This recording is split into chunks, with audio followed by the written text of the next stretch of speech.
To be honest, bringing gear to create videos for this YouTube channel here and traveling with only a carry-on sized backpack for months usually is quite a challenge for me, but it's not impossible. So in today's video I want to show you which gear I actually bring, how I transport it from A to B, and how I try to keep it safe during my travels. And there are basically two things that I struggle with. The first one would be weight limitations in airlines. And since I travel quite minimally and I don't bring too much stuff, the space is not that much of a problem for me, but I struggle more with weight. Because camera gear gets quite heavy and I'm based in Europe, so our allowance for carry-on luggage is usually only 7 to 8 kilos. And my second struggle is that I have very limited control over my environment. Since I travel all the time, I don't own a studio, I cannot bring big lights and huge gear, so I have to film wherever I am. I cannot control where the windows are, I cannot control the background, I cannot control the noises all around me, so I always kind of have to try to make it work wherever I am. And to be honest with you, I have no intention to make like the best looking video ever posted on YouTube. I just want it to look decent and sound kind of good, and other than that I am more focused on what I'm saying and the content of my videos. And I also don't travel with the most expensive gear, but honestly, if it's more compact and it makes my life easier and it enhances the quality, then I have no problem paying for quality. So let me show you all the gear that I own to create my YouTube videos with. And honestly, when I travel with it, I don't necessarily bring everything that I'm going to show you today. Sometimes a little bit of this, sometimes a little bit of that, but I will just show you everything and then talk a little bit more about what I bring on which kind of trip later. And since I'm filming a video, I'm using most of my gear, so I thought I would turn on my phone camera as well and just show you how it actually looks around me. And the most important thing is obviously the camera, and it's standing right there in front of me. I am personally using a Sony CV1. I have this camera since a few years and I usually use it when I sit down to film a video, so I don't carry it around with me on a daily basis. Now, one thing that I like very much is that it has this flip-out screen. But as nice as it is to have this flip-out screen, I really struggled for a long time to not look on the screen to look into my own eyes, but look into the camera lens instead. I'm still not very good in this, but I think I'm getting better. So there are a few things that I don't like too much about this camera. For example, on my camera, the battery drains extremely fast. That's why I always have it attached to a little power bank that you see there. So I just directly with the cable charge it all the time. I always need a little bit of a longer time to really film my videos, and usually the battery would drain on me. The only issue I run into is that especially when I'm in hot climates, the camera gets very hot when it's charging and filming at the same time, and sometimes it would just shut down with overheating issues. But that's just something I have to risk, and most of the time it's not a problem at all. And another thing that I dislike is that it only charges with micro USB. I think it's the only item I still have that needs this plug, and all my other things, except my iPhone, because it's also an older version, are already on USB-C. But I usually bring a small adapter, and that solves the problem as well. So I don't travel with a tripod anymore, but what I use instead is this selfie stick from Joby. I enjoy it very much because it's very packable and it's very lightweight, and it can also be extended quite a lot. And it also has a little ball here on top so that I can tilt the camera into any direction I want. If I need the camera a little bit higher, I can also extend the stick, and that's basically the only thing I don't like too much about this tripod, because when you extend it, you kind of have to twist it to really secure all the elements. And sometimes for some reason it just collapses and then suddenly the camera goes and is gone. But it never broke anything, so it just like suddenly drops 10 centimeters until the next element stops it again. But it's very annoying when you're in the middle of filming. And as you can already guess, I also travel with my iPhone, and this is actually the camera I use most of the time when I'm just filming any footage when I'm out and about. I think the video quality is decent, and it's just so much easier to just film with this thing versus carrying around large camera equipment. The model that I use is also not newest anymore. I have an iPhone mini 12, so it's already quite a few years old. I'm quite happy with the camera. I always try to use the one in the rear because it makes much better images than the one in the front. And when I have a hard time to see what I'm actually filming, then I always just use the watch, because it has this camera remote feature, so I can see what my phone camera is seeing on my watch. And I can also take pictures and start and stop it, so that's very useful for me. And one more thing that I always bring with me, especially when I travel to countries where I have to pay roaming or the internet connection is not very good, is my little QB, which I basically just use to automatically back up all the photos and videos I took on my camera automatically when I charge my phone. And I already did a separate video about this thing, and I will also link it somewhere below. To make better footage with my phone, I also have a gimbal, the Osmo Mobile 6, I think is this version. To be honest, I don't use it nearly as much as I should because for some reason I always forget it at home when I would need it. And I made one upgrade to that gimbal. Instead of the normal phone holder, I upgraded to one that has 2 strips of light on the side. I mean, it's not a very massive light source, but when I'm out and about and I have no light, then sometimes it helps a little bit. And talking about lights, there is also one more thing to say about that. Because as I mentioned, I travel a lot and I cannot really control my environment very well. So I usually try to work with natural light as much as possible. But honestly, it's not always easy to find a good light source with a nice looking background. And also around here, I'm already getting a problem because the sun is slowly creeping over here. So you will probably see how my face will get lighter and lighter. That being said, I added one more light to my kit, and I will show you because I just have it over here. And since I'm very professional, I just put it on the handle of the door. But it's also working and it adds a little bit of extra light here on the side. And the light that I'm using is this one from Small Rig. I picked this one because the battery supposedly lasts 180 minutes. I never really tried it that long. I'm usually done with my videos in about 1 hour and 90 minutes, but I did not want anything that like dies on me while I'm making my video. And I did not want to spend too much money, so I bought it on the Black Friday deal, but when I checked the other day it was more or less the same price, so that did not help very much. It also has a few fancy features and you can pick different colors on this thing, but I just usually keep it on plain white with 5200 Kelvin and just put it somewhere to either enhance me a little bit or add some effects to the background. And since usually I cannot control the light around me, there is one thing that really drove me crazy for a long time, and now you're gonna think I'm totally bananas. But I'm just gonna confess, I'm wearing glasses without lenses. I got so annoyed always dealing with these stupid reflections. So when I went to make new glasses the last time, I just asked them for a second frame, and at first they thought I'm totally nuts, but then they happily sold me one. So now I have 2 exact same glasses that I wear. And I know it's stupid. And I know it's stupid and probably seems totally vain, but I'm wearing glasses since decades and I'm just so used to seeing me with glasses, and I did not really want to deal with all the reflections anymore, so I just fake my glasses.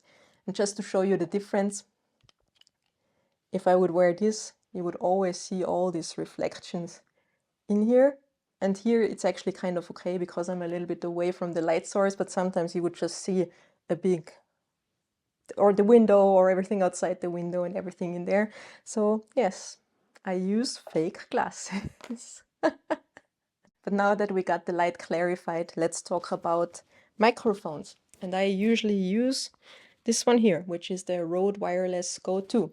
It's a set of 2 microphones and 1 receiver that I could use simultaneously if I would want to. We actually bought it for a wedding because we did a live stream and we needed several microphones all over the room. I just usually attach it here with a little magnet. So the magnet is inside of my t-shirt and the microphone is outside. So I can really attach it anywhere I want on my clothes and I don't have to like have it here on my t-shirt or somewhere. Now it also comes with a receiver that you can see here. It's just standing here. But as you can see, I did not plug it into the camera. So this is just here without being plugged in anywhere. And the reason for that is that I don't even need the receiver because the microphone automatically records everything I say as soon as I turn it on. And I honestly prefer that because then I can switch between my iPhone and my other camera and just, or my husband's camera, I can switch all over, but the sound is always in one go. And I don't have to deal with plugging in the microphone here and there and change it and so on. And once I'm done, I just directly plug this sender into my iPad with the USB-C cable. I download the audio and then I just sync it together with the video files. I also upgraded my microphones a little bit and purchased this little charging case. So there is a power bank inside and I can just directly plug all my 2 microphones and the receiver into here and then it will automatically charge. Reason for that is that I got a little bit annoyed that I always had to charge each of the 3 things separately, and when I wanted to start to film I was never sure if it's charged or not, and ugh. So I'm very happy that with this thing they're always charged and I only need to charge 1 more device. So even though this charging case is a little bit bulky, I happily bring it along because it just saves me so much nerves. And I also really enjoy it that I have no cables on me or anything, and then I can just have it anywhere on my body and I don't need to, as I said, deal with cables. So that's everything I need to record my videos, but when it comes to editing, I do everything on my iPad Pro.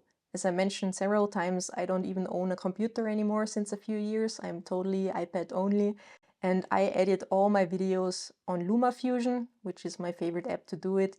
It's a one-time payment, it was very affordable, I'm very happy with it. I even tried the Apple editing software for a while, but I don't really want to pay for the subscription, so LumaFusion it is for me. And I use a small SD card reader from Anker to transfer all my files to the iPad.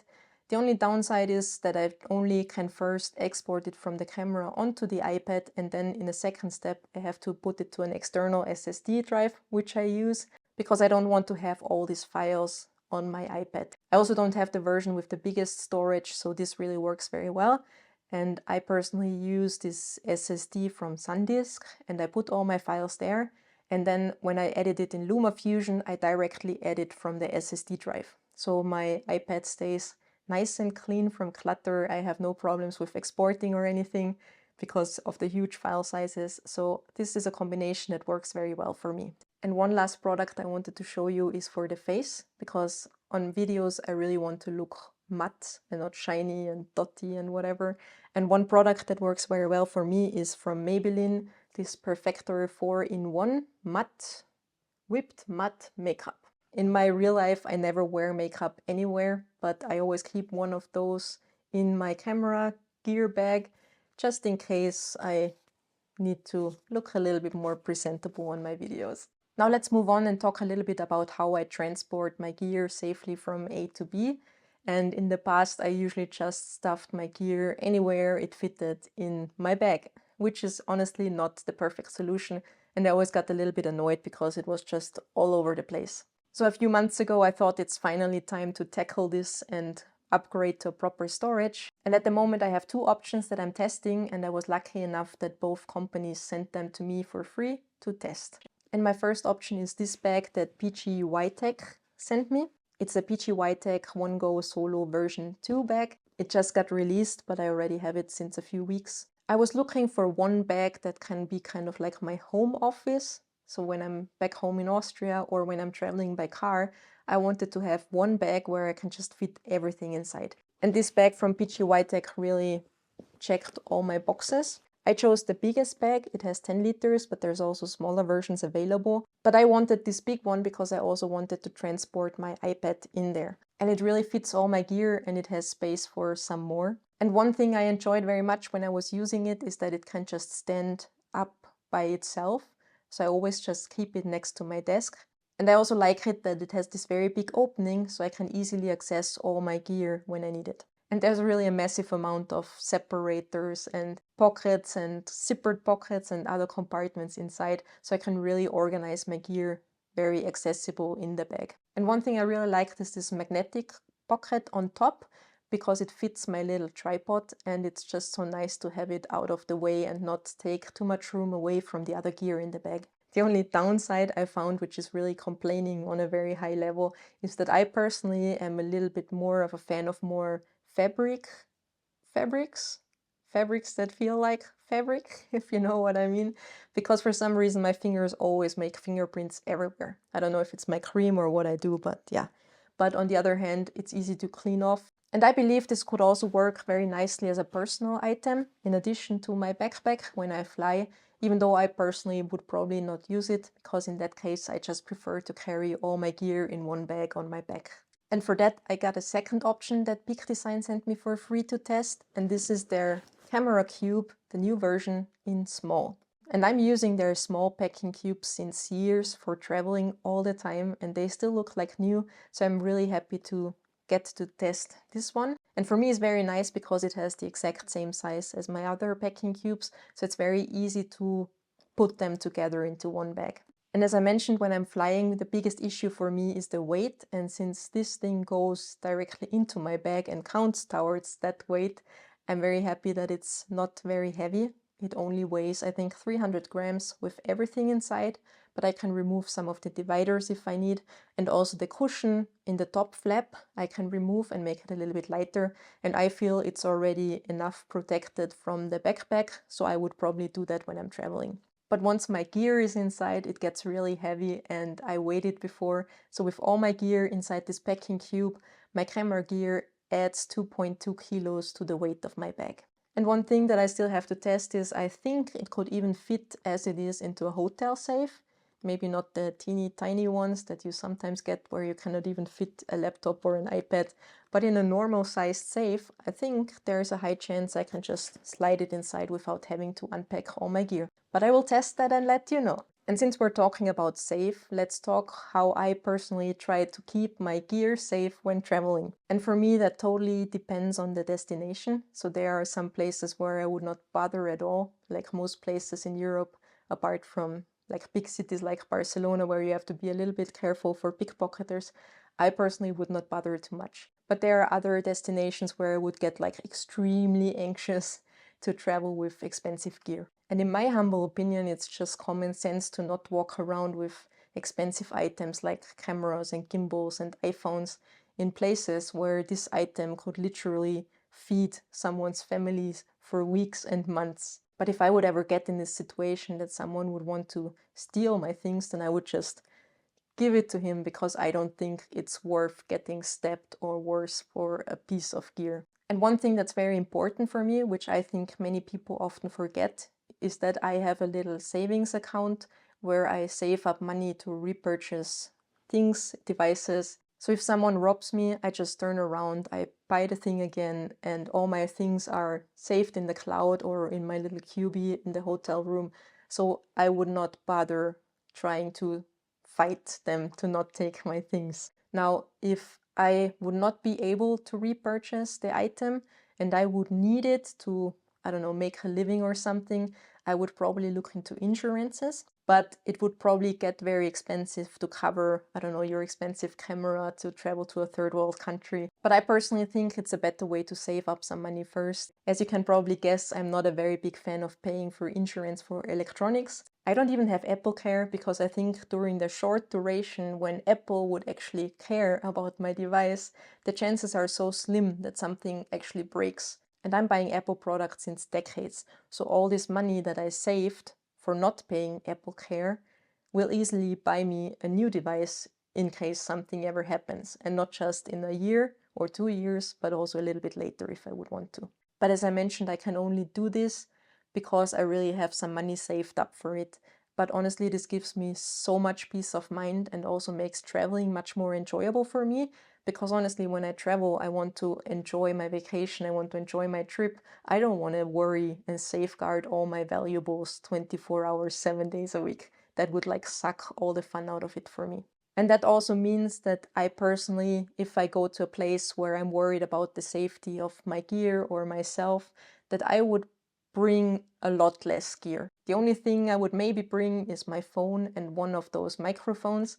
As I said, they work independently. I don't need anything else. I don't need any cables. I just turn it on and it records to the little storage it has integrated. So just those two things would be enough for me to make decent videos. One thing I like to do when I'm in a questionable area is to just stuff my valuables into a bag of the local supermarket. If the thing is heavy, I just use two, but I think nothing blends in better than just a bag full of groceries. And when I go to the beach or to an activity where water is involved, I usually put my gear into my dry bag that I also use to do my laundry, and then I just put this dry bag into the supermarket bag and I never had a problem. It's maybe not as fancy or hip as a real camera bag, but it makes me feel a lot more safe. Another thing we use when we travel in Europe with the car is the PackSafe safe. It's just this little bag that you can tie around something that you cannot remove. So we often use it in the car and just tie it underneath the seat. And we also sometimes use it in Airbnbs and hotels to just attach our gear to a furniture that is not removable or something, and it just makes us feel a little bit more safe with our gear. The last thing I usually slide inside my gear is an AirTag, just to track it. That being said, I would never go after the thief to try to recover my item, but probably it's a helpful information for the police if they care. And last but not least, I wanted to talk a little bit about what I learned flying with camera gear. I mean, TSA and customs is something that we always have to keep in the back of our mind. Now, all the gear that I showed you today, I traveled with in different continents, many places, many flights, different airlines, everything. I never ran into problems. The only time I was really heavily searched was when I had a tripod in my bag and they could not immediately find it. I really felt like a criminal. But it was just a normal tripod, and once he found it, it was no problem. But to avoid problems like this in the future, I always make sure that all my camera gear is easily accessible. Another thing I would recommend, especially when you travel with expensive gear, is to have the receipts somewhere accessible in a cloud or somewhere. Because customs are not always fun. And I once had the problem when I flew over from Europe from the US that they wanted to see really the receipts for all my devices. So really make sure that you can prove where you bought this device and that you're allowed to bring it into the country. I was just lucky back then that I'm self-employed and I always have to keep all my receipts and everything for my accountant, and I have them in my cloud, so I was actually able to prove the necessary items that they're really mine and I bought them in Europe and that I can travel with them to Europe, and especially that they can stay in Europe. So make sure that, especially for expensive things, you really keep a receipt with you. And the last thing that I wanted to mention is to make sure you know the rules, what you can put into the checked luggage. I mean, I usually don't have that problem because I travel hand luggage only, but sometimes you are forced to check your bag at the gate and then just make sure that you don't have huge batteries or anything in the bag that gets checked. And last but not least, I wanted to send some greetings to Patricia. She came up to me the other day when I was in Stuttgart and she asked if I'm Maggie and that she always watches my video. And honestly, I was totally surprised. I hope I was not too awkward, Patricia. I'm sorry if I was. You totally caught me by surprise. I really was not expecting anybody to recognize me in public, but I'm so glad that you came up and said hello. So yeah, if you also want to make this girl here a little bit happy, then consider subscribing to my channel or liking this video. And I also will put all the links in the description. And other than that, thanks for watching and I see you in the next video. Bye!